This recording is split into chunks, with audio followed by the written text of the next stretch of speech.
And now, thank you, Ivo, for joining us. Our idea is to sort of recompose the picture of the day and make some closing, not just statements, but how can we move this process forward? And then I think we have Björn now to share his thoughts about the day.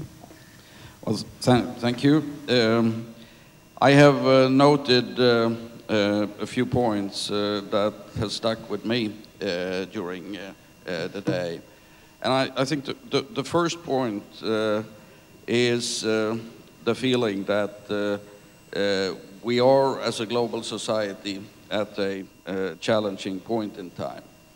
We know from the science that we are influencing the climate, but we have no real agreement on what to do about it.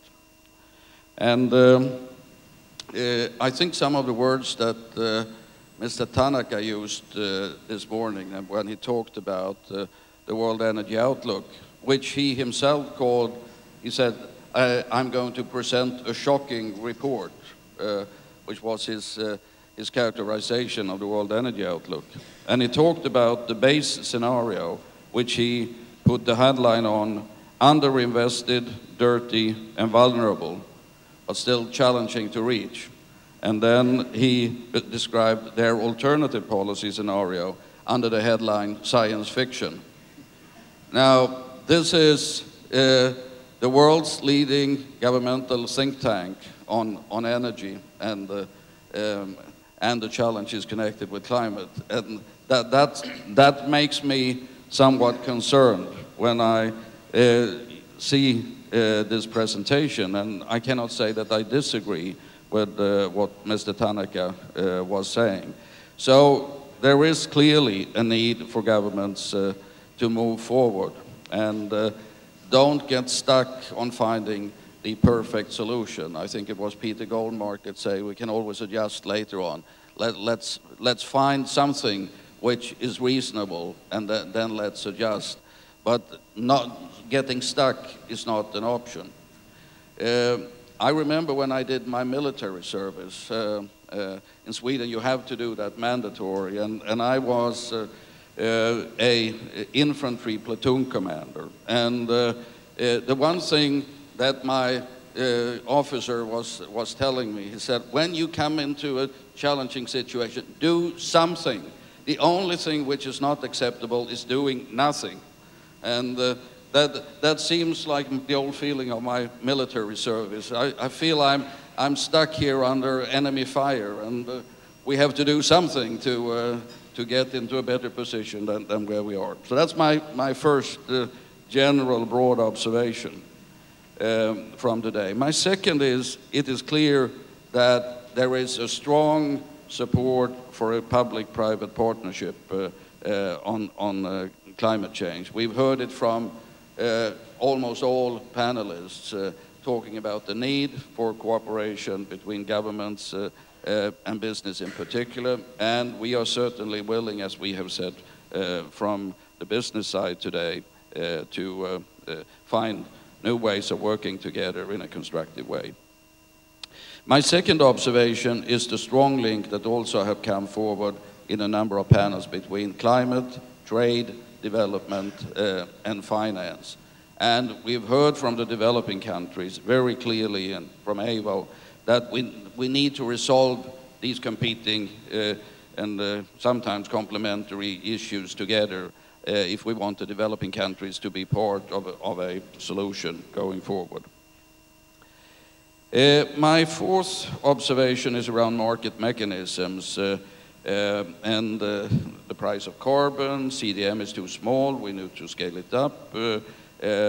There is more than one way to create a carbon price. But I think we have also heard people saying market mechanisms will not deliver everything. There is a need for regulation. And I think sometimes when we talk about market mechanisms, we seem to forget that markets are actually made up of rules. Markets are not given by God. Markets are actually created by human beings by putting a number of rules together. And so there is, in my view, not a conflict between market mechanisms on one hand and regulations. They They are two sides of the same coin. Good regulation creates good markets. My fifth observation is the importance of energy efficiency. That is something that we can get on with right away. It's a key action. There's a lot of potential. It needs to be speeded up.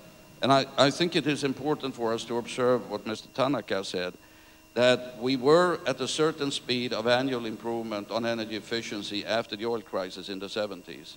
We have, over the last 15 years, halved that improvement rate per year. And he was saying we need to get it up to double the rate where we are today on an annual energy efficiency improvement. My sixth observation is around technology and the importance to bring some of the new technologies around energy and climate to scale and to substantially increase R&D funding, doubling up compared to where we are today, and to look at how technologies and policies connect.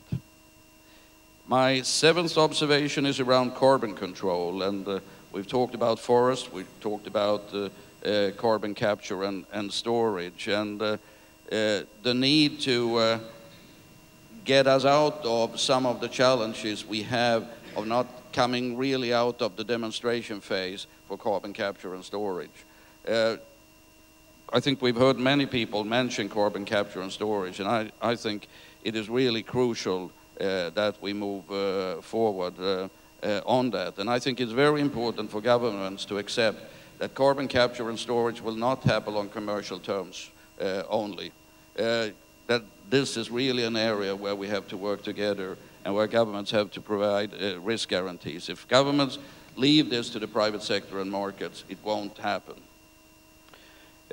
My eighth observation is around sector approaches. We haven't talked so much about it, but it has come into some of the presentations, and that is something that we need to explore together between governments and business further as well.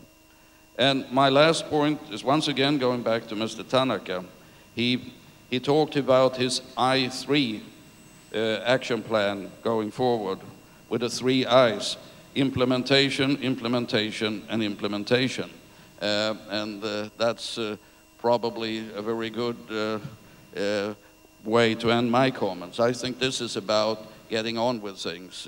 We don't have the perfect solutions, but there are many things we can do. We don't need to wait for everything to be decided at the COP. We can do many things inside companies, nationally, regionally, and in different kinds of partnerships. So those are my observations. And besides that, more generally, I hope that this, as I said in my opening comments this morning, that this is the first in a long row of business days. We had a rather short time in preparing it.